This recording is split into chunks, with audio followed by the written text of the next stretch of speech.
बांग्लादेश ने पहले बोला कि हम भारत पे अटैक कर देंगे। आप जानते हैं उनके एक्स सर्विसमैन सड़क पे प्रोटेस्ट कर रहे थे। अच्छा, उनकी फौज भी प्रोटेस्ट करती है। बांग्लादेश ने मांगी भारत से चावल की भीख और भारत ने दे दी। अच्छा, इसके बीच में एक बड़ा फनी कमेंट आया बांग्लादेश के एक फूड ऑफिशियल का। कह रहा है देखो ऐसा है, बांग्लादेश में चावल की कोई कमी नहीं है। अब मैं एक सवाल भारत से पूछना चाहता हूं, हम लोग ये मदद क्यों कर रहे हैं इन लोगों की? यहां पे दोस्तों बांग्लादेश ने कुछ और बात सुनी। बांग्लादेश ने यह सुना, चावल खाओ, ईसाइयों के घर जलाओ। अब बोल दो ये भी शेख हसीना के सपोर्टर थे, ये तो ईसाइयों के खिलाफ है ही नहीं। ये कह रहा हूं आपने मंदिर तोड़े हैं, कोई बात नहीं। हिंदू सपोर्ट करते थे शेख हसीना को, आपने मंदिर तोड़ दिए, नो प्रॉब्लम यार।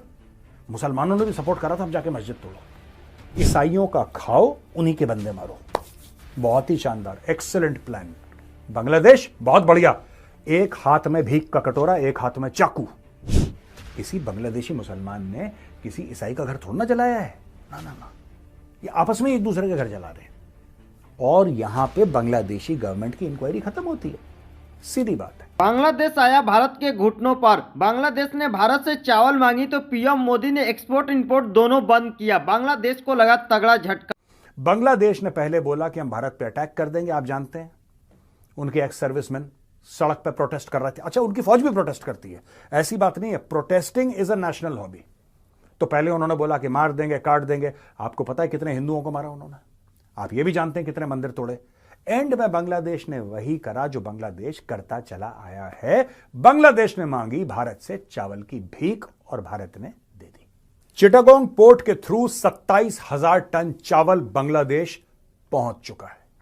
दोस्तों, एक अग्रीमेंट हुआ था भारत और बांग्लादेश के बीच में 2 लाख टन का।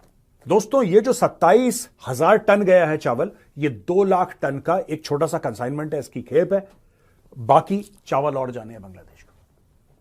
यहां पे बांग्लादेश कह रहा है कि अभी हमने 1 लाख टन और भारत से लेना है, हमने 1 लाख टन म्यांमार से लेना है, हमने कुछ टन पाकिस्तान से लेना है। अच्छा, इसके बीच में एक बड़ा फनी कमेंट आया बांग्लादेश के एक फूड ऑफिशियल का। कह रहा है देखो ऐसा है, बांग्लादेश में चावल की कोई कमी नहीं है। ठीक है, हम लोग सिर्फ चावल खा नहीं रहे, हम चावल फेंक भी रहे हैं, चावल पहन भी रहे हैं, चावल ओढ़ के सो रहे हैं। इतना ज्यादा चावल है बांग्लादेश में। तो किसी ने पूछा कि भाई साहब अगर इतना चावल है तो आप दुनिया भर से इतनी तेजी से मांग क्यों नहीं चावल कि दे दो दे दो दे दो प्लीज दे दो? क्यों? कि साहब इसलिए क्योंकि हमें पता है बाढ़ आने वाली है। जब बाढ़ आएगी, जब फ्लड्स आएंगे, सब कुछ बर्बाद हो जाएगा। उस समय हमारे पास कुछ खाने के लिए होना चाहिए। चलो ठीक है, मेनी कांग्रेचुलेशंस बांग्लादेश, आपने एडवांस प्लानिंग करी। लेकिन मैं एक बात कहना चाहता हूं, बाढ़ तो हर साल आती है आपके देश में, कभी हमें ऐसा डेस्परेशन नहीं दिखा। अब मैं एक सवाल भारत से पूछना चाहता हूं, हम लोग ये मदद क्यों कर रहे हैं इन लोगों की? अगर कोई परेशानी में हो, कोई कहे कि साहब हम भूखों मर रहे हैं, तब तो मुझे समझ में आता है भारत ने दी है। ये तो खुद कह रहे हैं कि हमारे पास भंडार भरे हुए हैं, भंडार भरे हुए हैं। और यहां पे आपको पता है zero import duty, zero import duty कर दी कि जो भी, ये देखिए जीरो इंपोर्ट ड्यूटी पहले कभी नहीं थी, अब करी है। बांग्लादेश झूठ बोल रहा है दोस्तों, बांग्लादेश इज लाइंग। जो बांग्लादेश कह रहा है ना हमारे चावल के भंडार भरे पड़े हैं, फिर भी हम भारत से भी लेंगे, म्यांमार से भी लेंगे, हम पाकिस्तान से भी लेंगे, इससे भी लेंगे, फलाने ढिमके, ये हो क्यों रहा है? क्या बाढ़ पहली बार आ रही है? पहला सवाल। दूसरी चीज ये, जो इंपोर्ट ड्यूटी है इस पर 0% कर दिया, यानी कि traders in Bangladesh can import rice from India and 0% duty will be levied by the Bangladesh government. ये पहले क्यों नहीं करा आप लोगों ने कभी?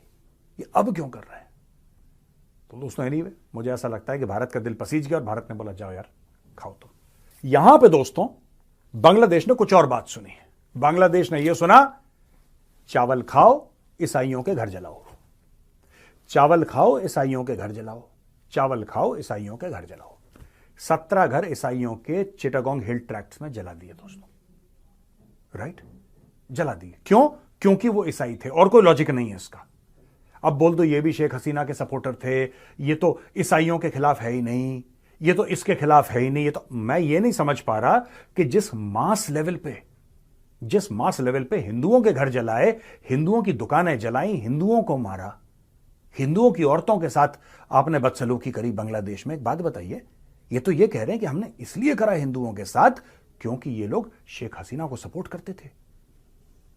राइट, शेख हसीना को सपोर्ट करते थे। ये पॉलिटिकल वायलेंस है यार, ये रिलीजियस वायलेंस।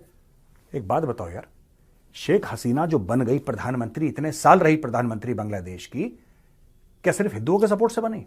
देश ने भारत से मांगा चावल। जिस देश में इतनी भूखमरी हो कि जो भारत के घुटनों पर आना पड़ा, उस देश ने भारत से पंगा सीधे सीधे लिया था।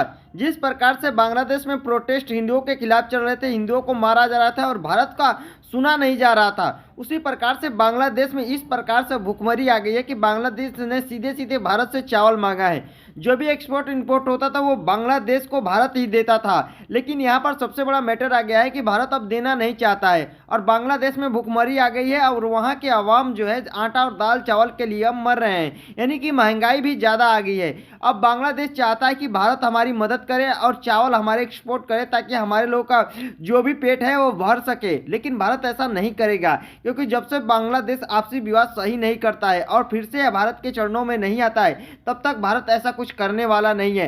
क्योंकि बांग्लादेश हमेशा अगर ऐसा करता रहा तो कैसे काम चलेगा, और पीएम मोदी भी लेंगे बड़ा एक्शन इस पर, और क्या होता है क्या नहीं होता है आगे आपको अपडेट बताते रहेंगे। तो दोस्तों, अगर मेरे चैनल पर नए हैं तो मेरे चैनल को सब्सक्राइब कर लीजिएगा।